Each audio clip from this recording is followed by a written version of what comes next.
All right. Hello, everyone. Danger Rick here for a special video today. I'm speaking with a breast cancer survivor and also my mom. So, hi, Mom. Hi, Eric. Thank you for agreeing to do this interview. I know it's a lot. We got a lot of lights in here and a lot of audio equipment and stuff. So, I'm just gonna trying to go through it. So obviously, a lot of the viewers don't know. Probably nobody knows, but you are a breast cancer survivor. Yes. So, kind of give me a timeline of what this is. And obviously, I was there, living under the same roof, and I had my own experiences from it, but I can't even necessarily put it in a good frame of reference because I feel like I was so young and then I wasn't able to understand it. So, Right. yeah. Right. Well, and at the time you were 9 when it started and 10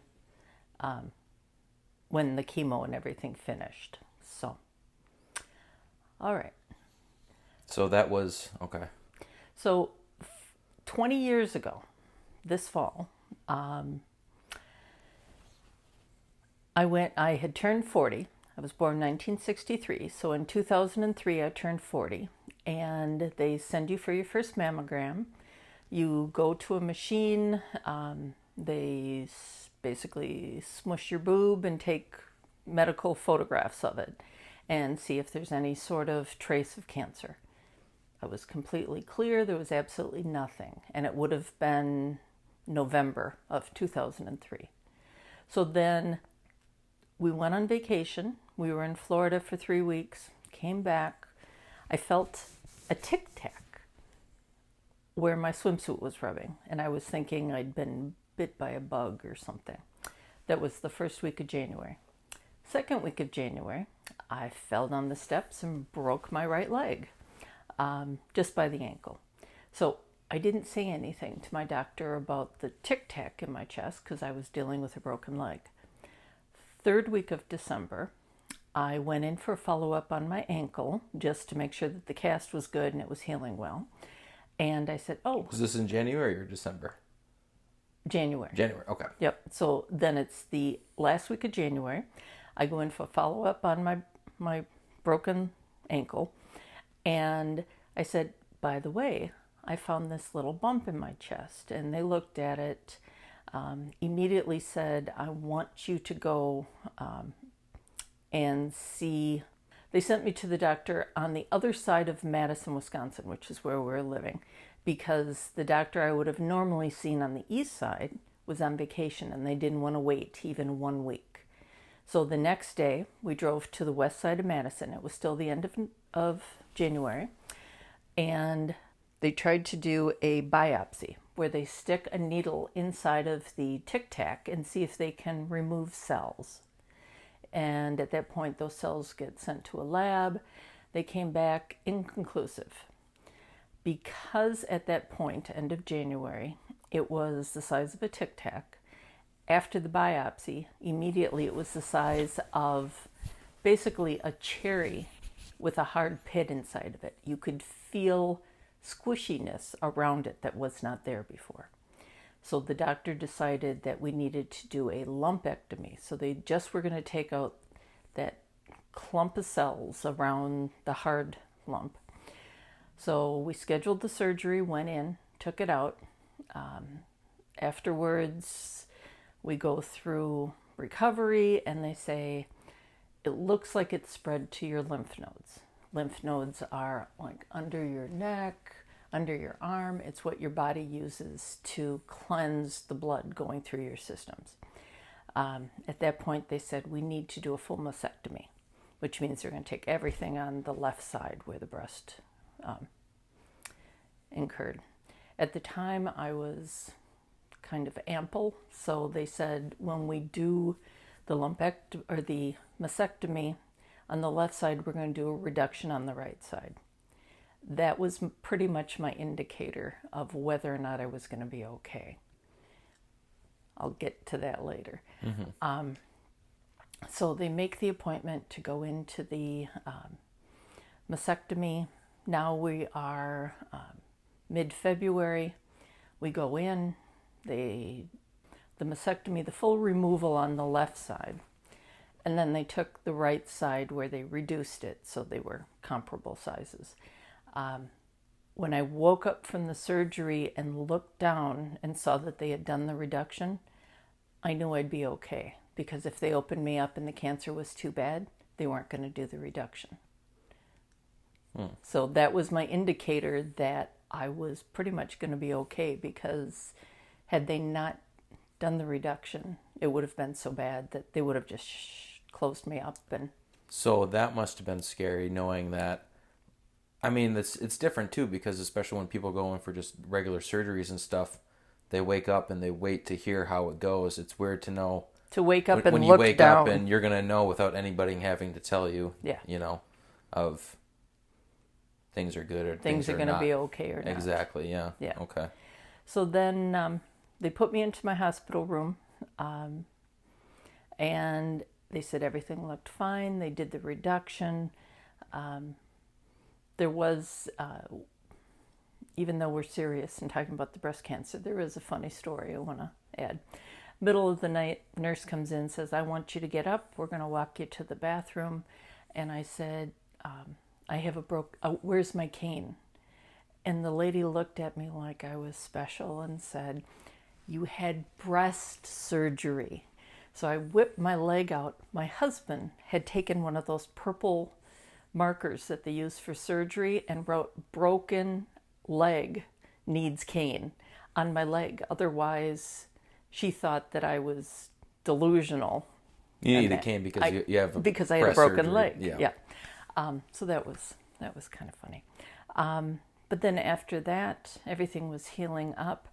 I literally had over 100 stitches from behind my armpits all the way underneath my both sides and all the way under my armpit.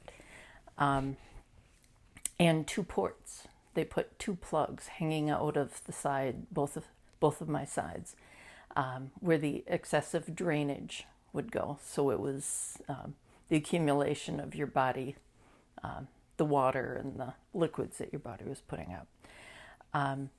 When they did the mastectomy, what had been a Tic Tac to a cherry had been an egg.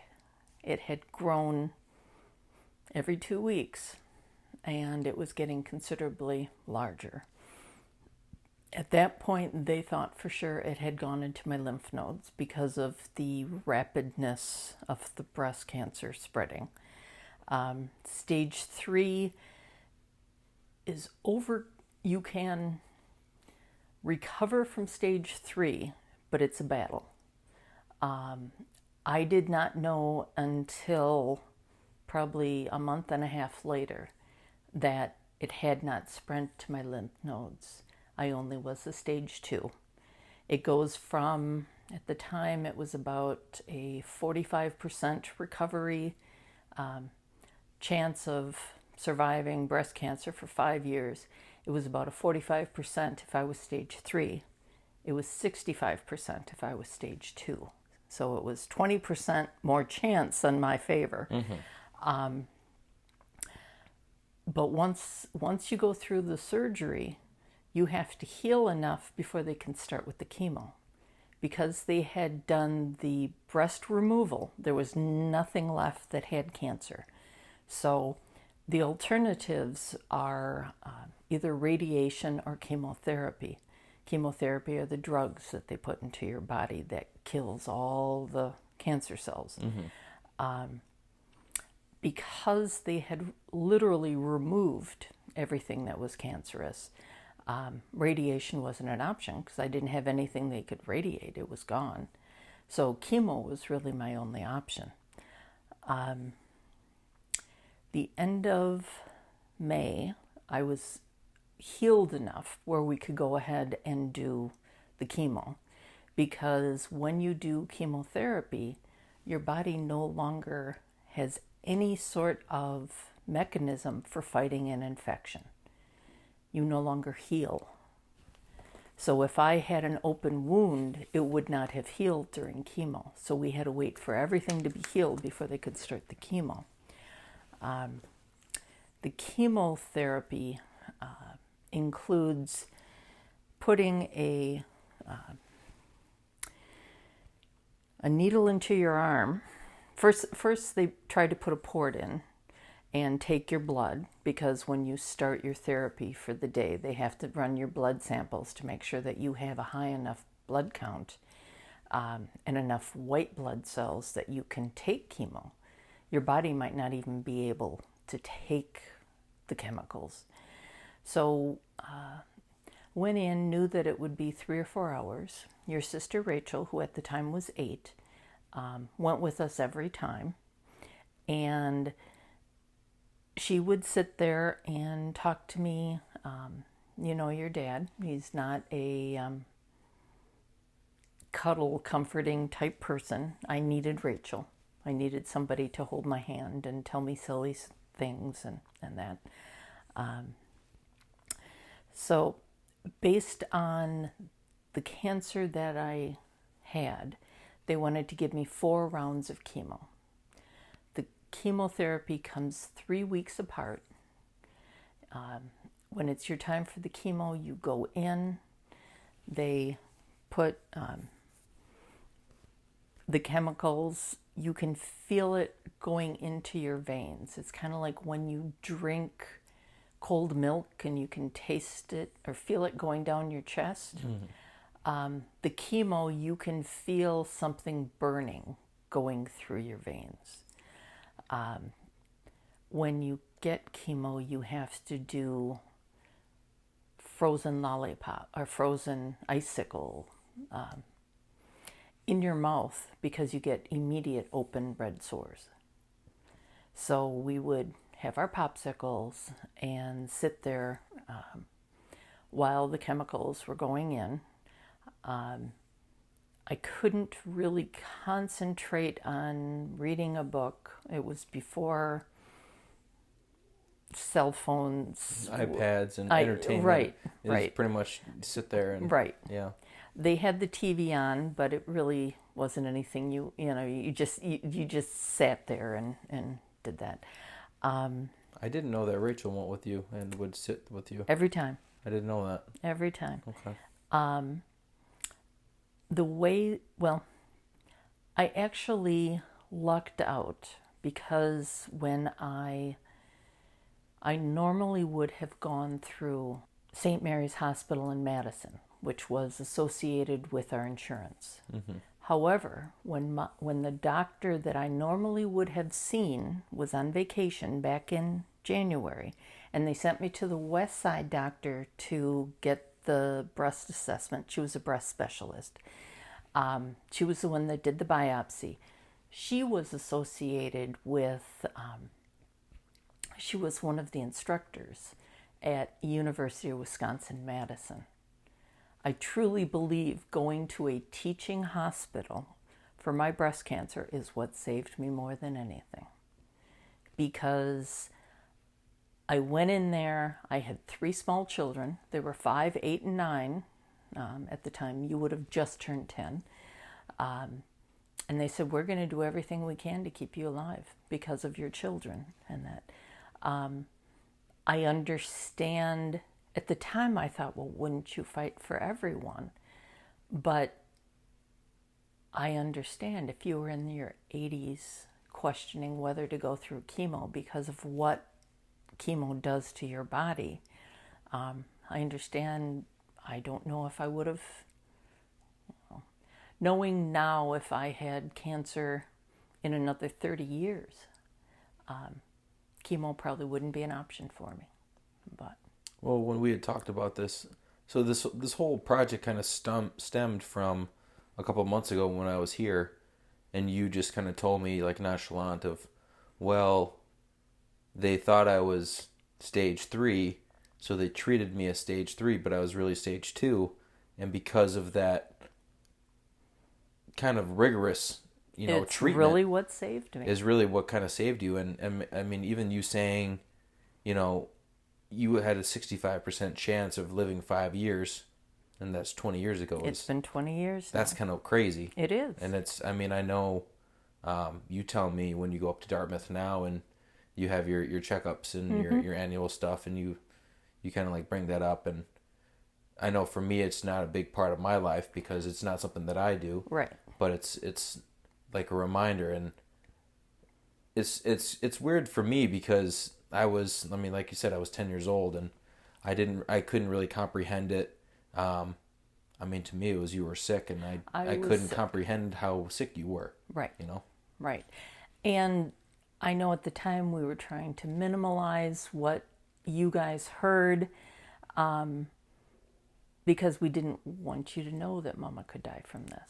I mean, it wasn't something that, you know, we did our best not to say that. But so I did 4 cycles of the chemo, 3 weeks apart. The first week, you literally sleep for the whole week. I would wake up, go to the bathroom. Papa would force me to eat something, and I would go. I was just in a stupor and just literally went back to sleep. The second week, I felt good. I could eat things, could function, but I couldn't leave the house yet, because the first 2 weeks after chemo, you have no like ability to fight infection. Or... Right. Your body has absolutely nothing in it that if I encountered somebody who was sick, if I got sick, I couldn't do the next round of chemo right away. And the chemo has to be in a tight sequence to make sure that you covered it. I could have maybe moved 1 a week. But if something happened, if I came down with an infection or something and I had to quit the cycle, I may not have gotten back into it. I mean, that must just be so defeating to know, all right, I have to do this 4 times, and after the second time, something does happen, and well, now we have to start over, and it's like, well, that's and your 6 weeks of me not being able to do that. But your body can't take that. They do as much chemo as your body can take at the time. And if I did 1 or 2 sessions and then couldn't complete it, I wouldn't get another 4 sessions. I would only get the 2 sessions. So I never truly would have killed any cells that were floating around, because I needed all 4 sessions in the right order, in the right timing, to guarantee that it was gone. So, not to say that, I mean, because I know if I was in that situation, I would be paranoid of saying, if I'm going to do this over the next 12 weeks, or 9 weeks, or however it breaks down, can't get sick during that time, can't get hurt during that time. And well, it's strange to me, because it's not like, well, once a week I do this and it's for a couple weeks. It's like a big cycle. Oh, and this was, I'm off of work completely. There was no going to work for 6 months. There was healing for my surgery. As soon as it was done, I was going in doing chemo. The first 2 weeks of chemo, I could only have contact with my family. And then the last week, I would have all this energy. And the doctor would say, you know, get her out and about, limit her access to people. But the only thing that really kept me going was there'd be like neighborhood yard sale. And I could go and avoid people except for if I needed to check out or, you know, walking. There was one point where the doctor was talking about nausea, and she said, and I said, how? She said, well, and I don't want, if you have problems with vomiting, let me know. And I said, what's the problem? How many times do I get sick before it's an issue? And she goes, you don't ever get sick. I don't ever want you to throw up. I'm giving you these special meds. I looked it up. There were $750, one med. I had 4 each time I went into chemo. So I had 16 of these meds, or they're 4 at a time, went through this. He goes, $12,000 so I wouldn't throw up. And insurance covered it all. Wow. Right. That's crazy. I mean, that's a whole nother discussion for another thing. But that was 20 years ago. Yeah. They were $12,000, or it was $16,000 to go through 4 pills 4 times. But she said, because of what it does to your system and how, you know, with the chemo in my fingers, I had issues with numbness. I had issues with balance. There were so many things that I was careful of, and the fact that $16,000, so I never threw up. I mean, it That's was wild. yeah. Not to like make light of the situation because I don't want to say that. No. But I remember even when I would talk to my friends here, like I would talk with Cody or whatever, and I told him that you had breast cancer, and I would tell him what I knew, and I'd bring up chemo, and he's like, "Oh, how was chemo?" And my response has always been the same. So you can tell me if this is accurate or not. But I would always say, it's basically they pump gasoline through your blood. Like that's what they do. Oh, it's acid. Yeah. Yeah. Well, and they tell you up front, the chemo I was having, the chemicals that they used, 80%, no, 100% chance I would lose 80% of my hair. Okay. And it doesn't fall out where it leaves them perfectly spaced. I'd have huge clumps where it was gone. Yeah. So when, before I got into all of the surgery and everything, I had my hair, which was long at the time, cut to shoulder length. And then there was one point we were having supper and or Brian was making supper, and I said, I'm going to go up and take a shower. I took a shower, and my hair was literally in clumps. I came out, and I said, it's time to shave my head. Because it just, at that one point, I had finished the chemo for the first round, 2-3 weeks after the first chemo, and all my eyebrows were gone. All of the hairs on my arms and all the hair on my head, there were just little pieces, so we just shaved it the rest of the way off. But it was odd when they do the chemo, you're in basically a group of people that you never planned on being a group of. The University of Wisconsin-Madison would do their chemo Thursdays. So if you had a reaction on Friday, they could assist you. Then you'd go home for the weekend, 2-3 weeks later. They only did them on those Thursdays. And it wasn't just me. I would be there every 3 weeks. And depending on how the other people, if they were 3-week chemo or 4 weeks or whatever, we would rotate, but we would see each other. And you could see people getting healthier and people getting thinner. And you could tell by the people at the chemo who was doing well, who was reacting well, and who was not. And other than losing my hair and knowing I was going to be tired for 2 weeks, but it was every 3 weeks, and I knew it was coming. I'm going to be tired for two weeks. So then people would say, "Do you want us to drop off food?" I mean, wonderful gift baskets and food that people would bring over. So just to touch on that, so the people that, I mean, you might not remember their names or you might not remember their faces or whatever, but like, was there like a sense of community of like, like people show up and say like, all right, let's do this, like, and it must be hard to look around and oh, where's so and so? Like, oh, well, it's right. You decided to stop treatment, or you're looking better. It's I'm sure just the little things of. You look better than the last time I saw you. I'm sure those things probably carry a lot of weight. They had us in a pretty good sized room that had, I'm going to say 8 or 10 recliners.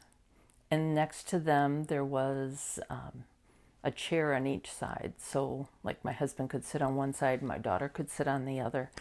And he was so uncomfortable with it. He would sit in the waiting room, and Rachel would sit with me. But he could leave. He could go and pick up the kids from school. He could do whatever, because I was there for 4 hours. I wasn't going anywhere. He could drop me off. I had Rachel. We were fine. Mm-hmm. So we went through all of the cycles. The only thing is, because the breast cancer I had, I am triple negative. When you have breast cancers, there's something called receptors. And those are things that are like the locks on your door, front door on your house. The receptors are the keys that can help you lock those doors or open them up for treatments. One is estrogen. It's basically female hormones.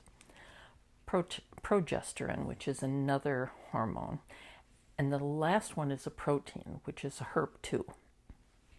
So when you see ads on TV for breast cancer treatments, it always says,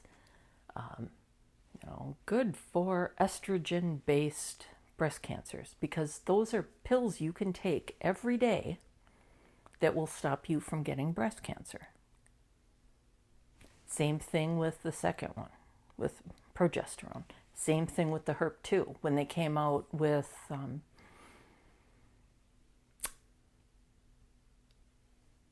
several of the meds, I got emails from all my friends. Is this one you can use? This was, everyone would be excited. I am triple negative, which means no, no, no.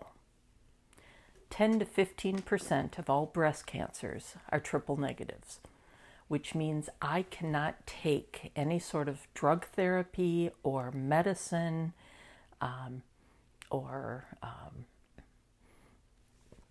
hormone treatment. Those would all be things for the other 85 to 90% of breast cancers. They can do something to prevent it.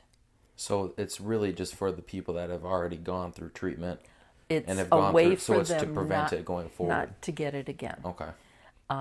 Triple negative is it lowers your chance of survival. Because I always have in the back of my mind all of my doctor appointments. You think, oh, I've got this lump, It's not hard, it's a little soft lump, or a thing of skin cancer. I still panic every doctor's appointment. And they'll say, no, that's a brown spot because you're getting old. That's a spot just because your skin is aging, stuff like that. Because I worked for a utility that had good employee benefits, I was able to be off for 6 months. When I went back in, they let me come back to work part-time. So I didn't have to work full-time. People joke about chemo brain. I literally had chemo brain for over 10 years, where it would be like you're waking up in the morning, but you're not quite awake, and somebody's asking you to do a difficult math question, and you have no idea what they're even saying. Times when I wasn't sure if I could drive home from work, because even though I knew where I lived, did I remember how to drive a car? My brain would just be fried. So is it just kind of like just being in a fog? It is a fog, but it's a confusing fog. It's like somebody spun you around in the fog and asked you to do something that you had no idea how to do, like an engineering problem, and it's like you're dizzy and just, can I walk a straight, can I even, do I know where I parked my car? I mean, just, so yeah, chemo fog was huge. With me losing my hair, it was 3-4 months after the end of the chemo, my hair would come in. Prior to my surgery and my chemo, my hair was long and blonde and straight. For the first 2 or 3 years, it came in coarse like a beard. And it was ugly, gray with white gray streaks in it. Just horrible. Couple years in, I shaved my head again. It was just, get rid of this horrible hair. It literally was 14 years before I didn't have these really high peaks where I look like I was bald. All of this little hair that comes in here is all within the last 3-4 years. that it's come through.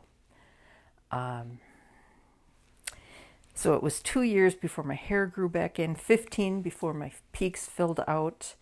The other item that I thought was odd is that my hair actually is now curly. I'll take a shower, and if my hair is wet, I have curls. Something I never had before chemo. Yeah, because I remember very little from back then, because I mean, now it is 20 years ago. It was 20 years.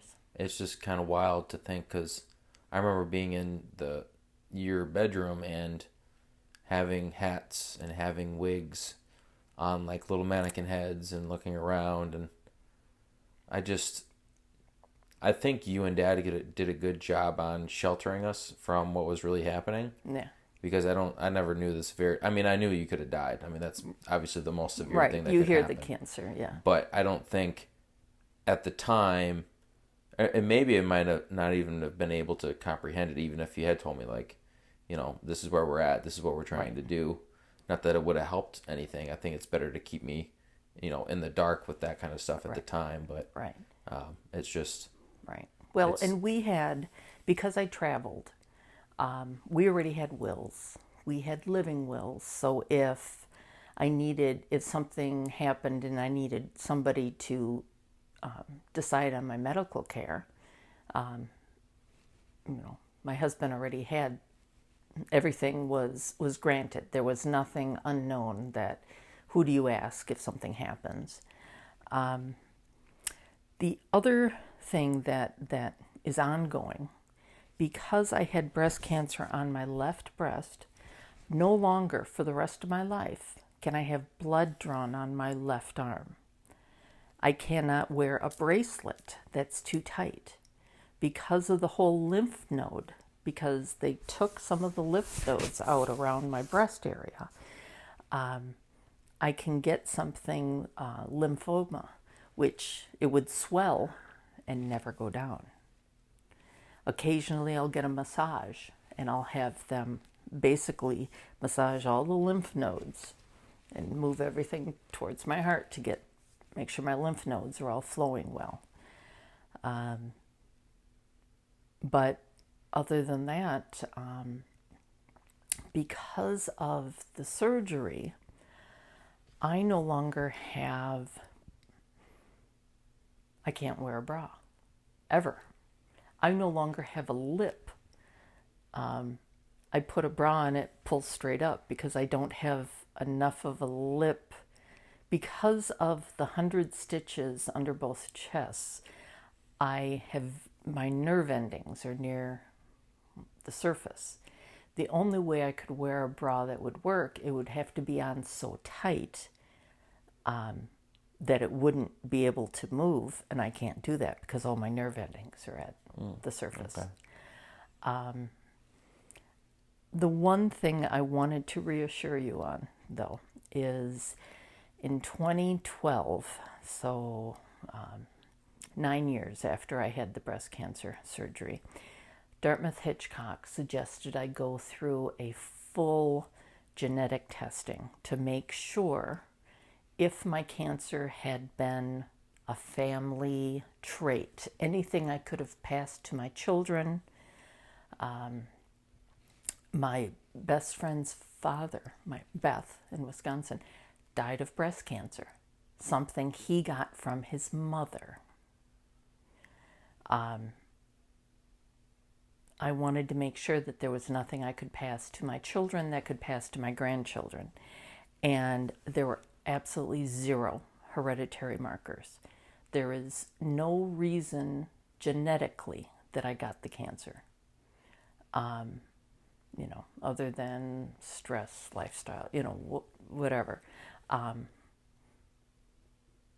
which is a blessing, because my friend Beth, who has gone through it, because cancer runs in her family, she had a double mastectomy. She had her breasts removed because the chances of her getting breast cancer at some point in her life was 80%. Mm. So she took that away because with me, there were no indicators. I wasn't going to get I mean, there was no reason for me to get it. But because of genetic testing, Beth knew she most likely would. She got a full double mastectomy and didn't go through any chemo or anything. They just took away anything that was breast related and put in implants. The surgeries I've had since is just so I was symmetrical. I did have one of the original saline inserts leak. So a couple of years ago, they had to do a replacement of one that leaked. Wear and tear. They're not meant to last forever. My oncologist that I had been seeing in Dartmouth retires this fall.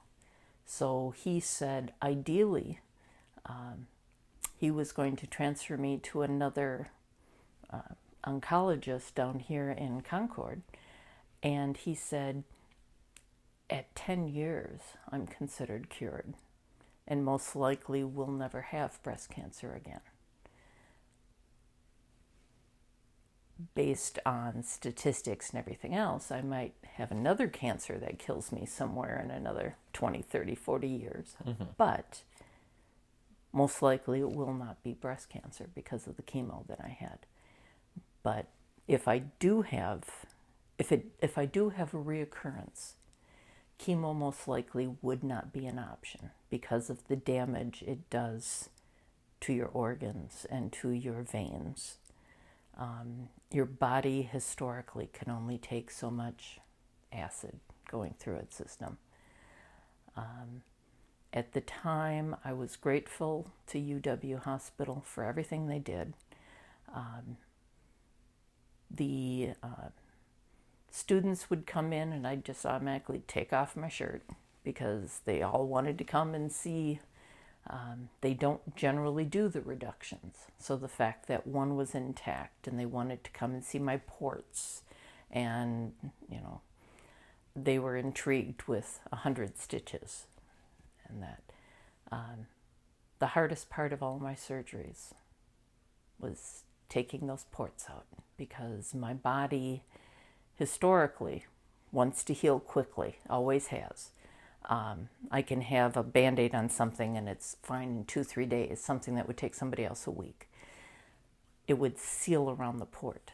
So you'd have this tube sticking out of your body, and I didn't know the first time when I had the surgery that I'm supposed to spin those and keep Vaseline on them because my body would start to heal around them like it wanted to keep them. So then they'd have to rip them out and I would bleed again. But the whole experience was very humbling, where I was grateful that I had doctors that said, this is what you have. Third stage wants to kill you. We will fight it and won't let it kill you. I needed someone at that time to take my hand and say, this is what we are doing. I didn't second guess anything. She had no qualms about telling me any and everything she was going to do. And I seriously think they were the ones that kept me alive. I don't think I would have been here had I gone to a, let's do the lumpectomy and a little bit of radiation and, I mean, like you were saying, if it's growing so much every 2 weeks, from a tic tac, all of a sudden it's to an egg within a month or whatever it was. I mean, that's about as aggressive as it comes, Yes. I mean, we, at least on Dad's side of the family, I know they have like a lot of prostate cancers and stuff like that, and that stuff's also very aggressive. So, right.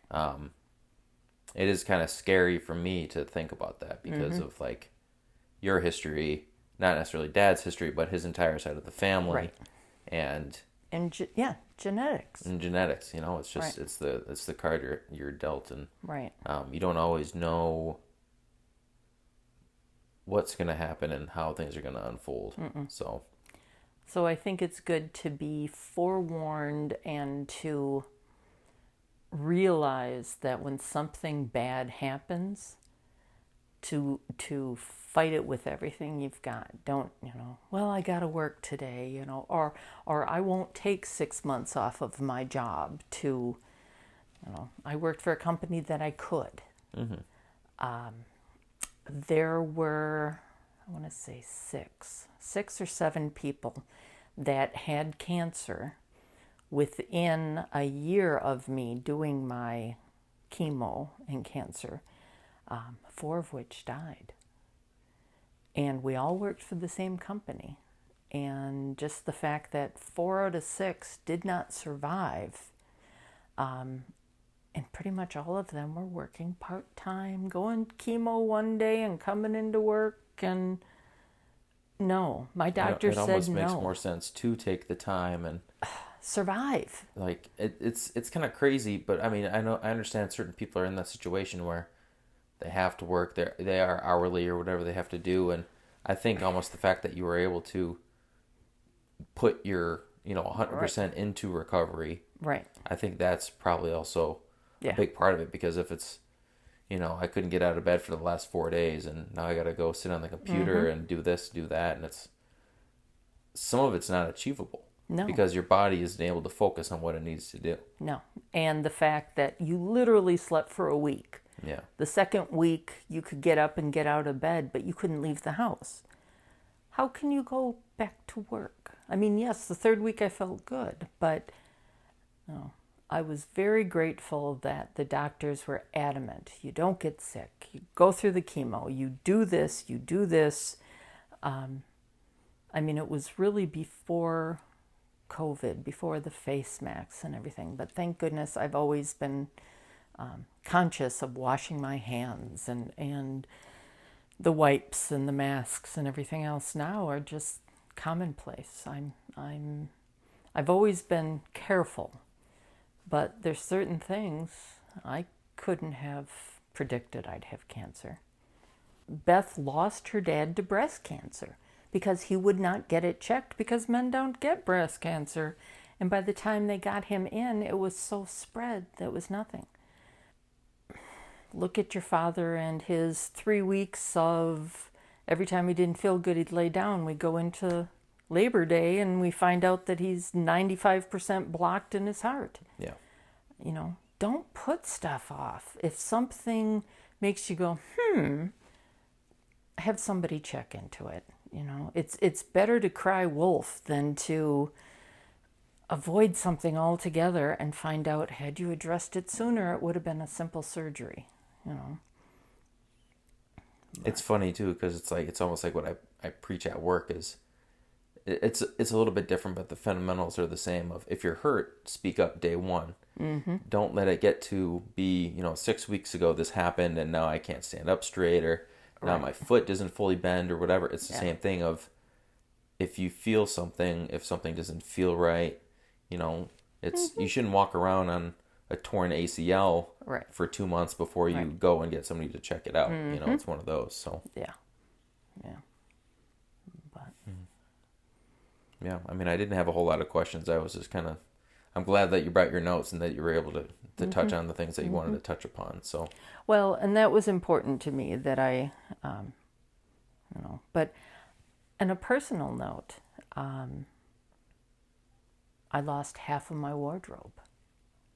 Even now, I'm not always symmetrical. I can't wear,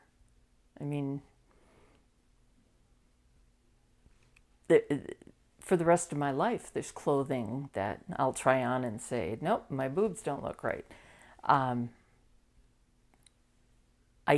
can't even, unless I want to wear like a tight bodysuit type thing to hold things in place. They don't move. They're not going anywhere. But I still do my monthly, I still, almost every time I'm in the shower, I do my check just to make sure. Once a month, I do that. Go in and see, well, now I'll be going to my local physician. But every year I get a mammogram, every single year.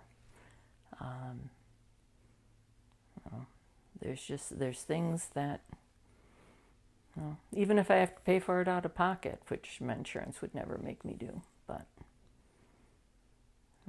So how do we go from you have 65% chance of living another 5 years? So what would you have asked them? So what are the chances I live 20 years? What would they have said? There's a 10% chance you could live that long. They really only do the 5-year, 10-year, and at 10 years, if you haven't had a reoccurrence, they deem you cancer-free. Because if it doesn't come back within 10 years, it pretty much isn't coming back. Pretty much not coming back. Okay. Dartmouth Hitchcock said, I did not need to see the oncologist after the 10th year. But because we had just recently moved here and I really felt he was 7 I was 5. I was 5 years out when I started going to this oncologist. And now I have seen him for 14, 15 years. He said theoretically 10 years out he would have been fine with telling me I didn't have to come back. But there was so much information at Dartmouth and such a great support structure that we were in a new state, whole new medical center, he said, you had to come up for mammograms anyway. We kept the appointments going because we had a good rapport. He was the reason I went to Dartmouth Hitchcock. If he would have left the practice earlier, I would have left the practice. I need somebody who tells me right out, you're doing this right, you're doing that right, And ultimately, I think it's just being overly cautious too, because just because they say, yeah, if you don't have it for 10 years, you're in the clear, that's not a perfect science, No. But it's statistical if they say, all right, well, 95% of the people, that never is an issue. Right.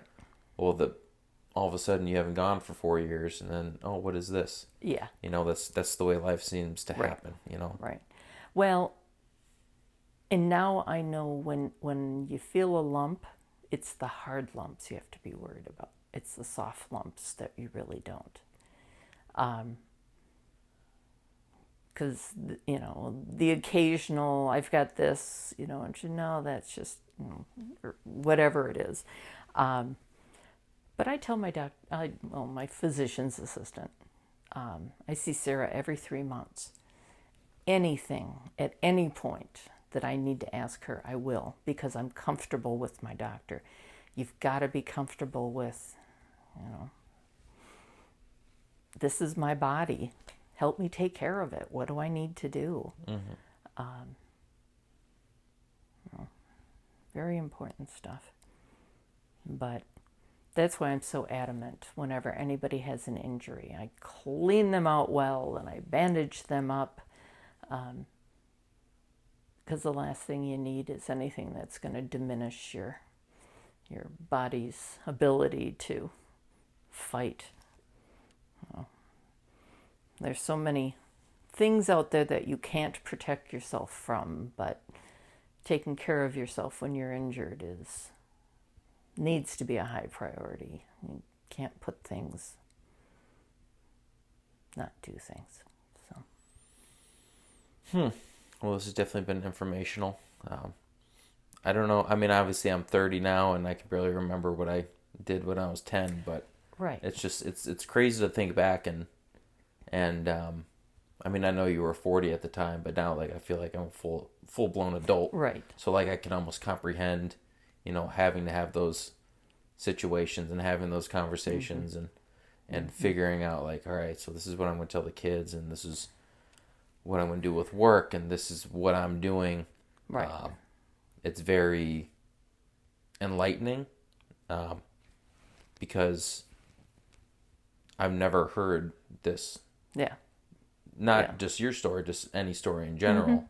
I mean, occasionally I'll hop on a YouTube channel and I'll watch a guy and he'll say, yep, I've got stage 4 this, and hopefully it does this, Right.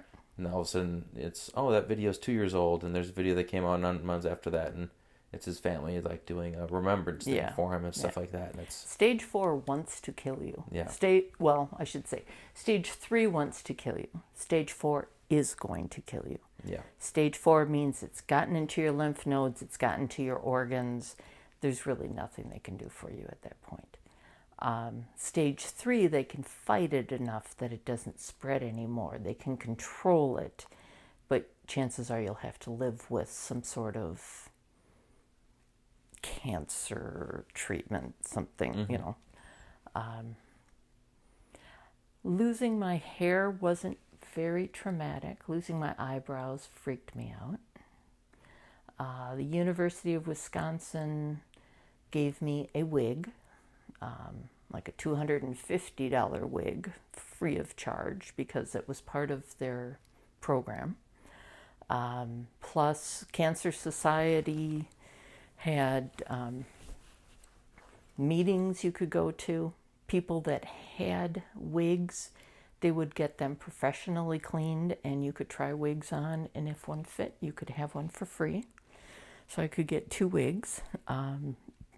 I went through all the hoopla of wigs, and they were so uncomfortable that I never wore them more than 2 or 3 times. I liked my little hats and my scarves. I wore a lot of do-rags and scarves and things. And I was fine with that. I didn't, I would rather people know I was bald than wear a bad wig. It just, try to hide it. yeah, Yeah, you don't need to be that guy with the bad toupee. It's like, just give it just give it just up. give up, buddy. Yeah. So had you ever, so since then, like outreach and stuff like that, have you done like breast cancer walks, or have you had Yeah. these conversations with anybody else? Yes. Okay. Yes. Because of the Breast Cancer Association, they like to hear the success stories. So back then, they used to have meetings, people that were just diagnosed and things that they needed to know. And you would sit in a room, and they would sit basically against one wall, and the people that were survivors would sit on the other wall with like 2 full, like completely across the room from each other, because the last thing we needed to do was expose them to anything. But the basic questions about, you know, what do I do here? And for the rest of my life, I'll have dry skin. I'll have dry mouth. The chemo, like, does that to your body. I have an odd gray color that I see, like, I can't wear maybe a third of the colors anymore. Yellow, orange, green, I look deadly, like sick. Colors that I might not have liked before, I can't wear now anyways, which is fine. But it changes my chemistry.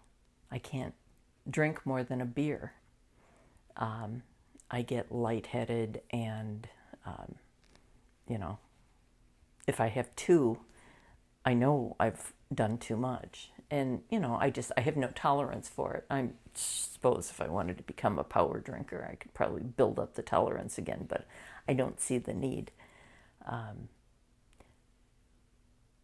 But always having, you know, dry throat and dry skin, something I never had before, is something that's there. But I'll take it. I'm surviving. I'll take it. So looking back now, so that was 2003, 20 years ago. Yeah. Obviously, since then, we've moved across the country. Yes. I went to college. We all went to college. All out of college now. Rachel graduates in a couple weeks, which is exciting.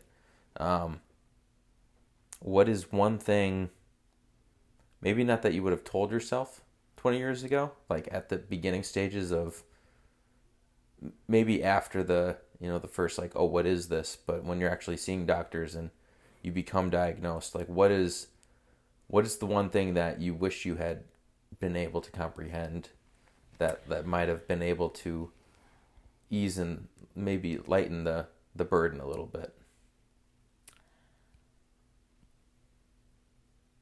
I think once I looked down and saw that I had the breast reduction and that I had a very good fighting chance to hold on to that, because it's easy to get lost in the despair of, oh, I have a new lump. I have the fact that they literally did everything they could to keep me alive. I keep in my mind that I'm living on borrowed time. I don't take myself as serious anymore, and I don't stress about things anymore. That I contemplate and whatever else, but I'm not going to do a job that's going to kill me. I'm not.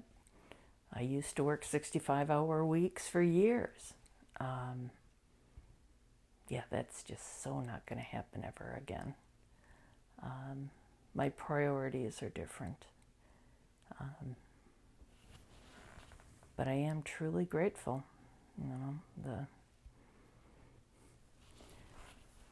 I don't know if going to a teaching hospital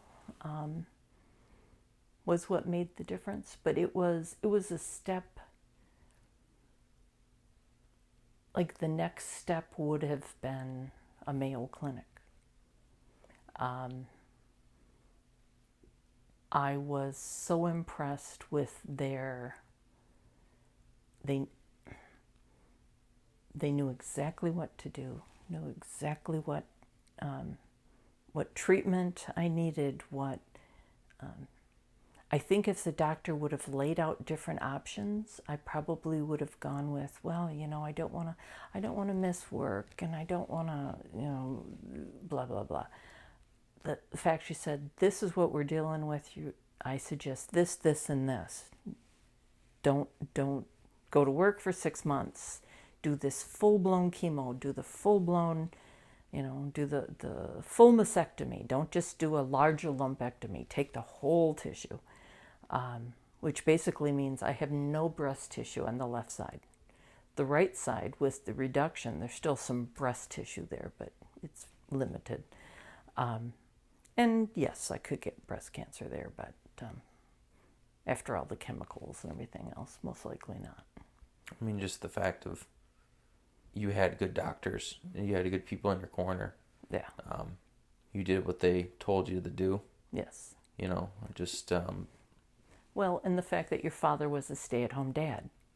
He could take care of me and still take care of you and the house. How would a single parent have dealt with any of it? Yeah. I worked for a company that was big enough that all of my coworkers would have been granted the time off. There was no reason for them to feel pressured to having to go back to work when they weren't ready. Mm-hmm. And 4 out of 6 died. Not saying that it was work, but the fact that you need to heal. You need to heal. If you don't stop, you can't heal. Right. So. And my doctor didn't leave me, not that she was bullying me by any means, but the fact that she rolled out, this is what you need to do if you want to survive. She didn't waver on options. She said, if we're looking at stage 3 and you have 3 small children, we need to keep you alive. And they did everything that they could, and I was grateful for it. So. Yeah, obviously things worked out. Yeah. You had to do what you did. You got through it. You're a survivor. I'm grateful you're still here. Me too. It was scary. Mm-hmm. I'm sure at the time I didn't, like I keep saying, I didn't fully comprehend what was going on or whatever. What 10-year-olds would? You can't. No. Even Rachel sitting in there holding your hand, doing chemo and stuff, I'm sure she didn't. Mm-hmm. Just to pull back the reference I had, she didn't know that you were being pumped full of gasoline. No. It's just... No. And for her to go with me and hold my hand, Everyone knew her because she made everyone smile while she was there. And the wing where the chemo was, there were little pods. I think there were 6 or 8 pods, and the chemo was back in one of the pods. But each pod had its own setup of different little church groups that would make treats for the chemo days and for the cancer ward. So Rachel would know, she would go to each of the 8 pods to get, well, the best banana bread was here, and Mom likes the hot chocolate from here. And Rachel knew where to go and would go and get that, and she would take things to other people.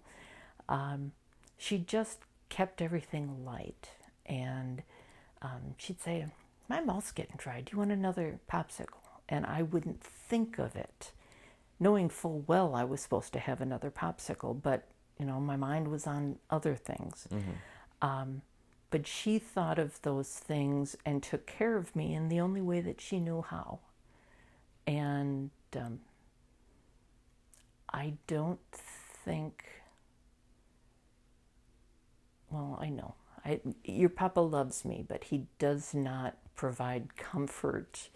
If I needed him to hold my hand through the chemo, he would have sat there, but he wasn't a Rachel, and I needed a Rachel at that time. Yeah. So truly the importance of having someone with you going through the chemo, because he had to drive me home and there and back.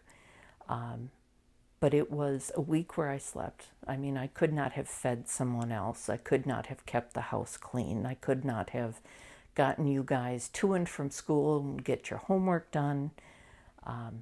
Without a support structure at home and at work, I understand how people can't do it. Yeah. And it's hard to believe you could lose your life. Definitely a reason to be married and have a happy home structure and support, and that, if you don't have any of that, it's a lot easier to fall down that rabbit hole of, I don't have the energy, you stop eating, you stop caring for yourself, you lose your job, you lose your house. Yeah. So it's important to have good people around you. Yep. But. All right. Well, I think that's. Do you have any closing words or? No. I mean, I think you touched on quite a bit. Yeah. I think this is helpful for me. I think this is helpful for people in our family. I think it's helpful for people that they might have just discovered they have cancer. They might be worried about things, or people that just want a different insight to this. Yeah. I appreciate you sharing your story. Sure. I'm sure certain parts weren't as fun as others, but I appreciate you getting through it, and you're a warrior for fighting through. So. Yeah. And I, appreciate all the efforts of the Cancer Society and the walks and the pins and the football players wearing pink socks, and there's no reason for people to say, well, I don't know anything about breast cancer, because you got a whole month, and it is through the workplace, through the schools, through businesses, it's definitely something that you have to avoid learning something, because it's out there. Yeah. So, take care of your loved ones. That's what you got to do. Love you, Mom. I love you too, baby.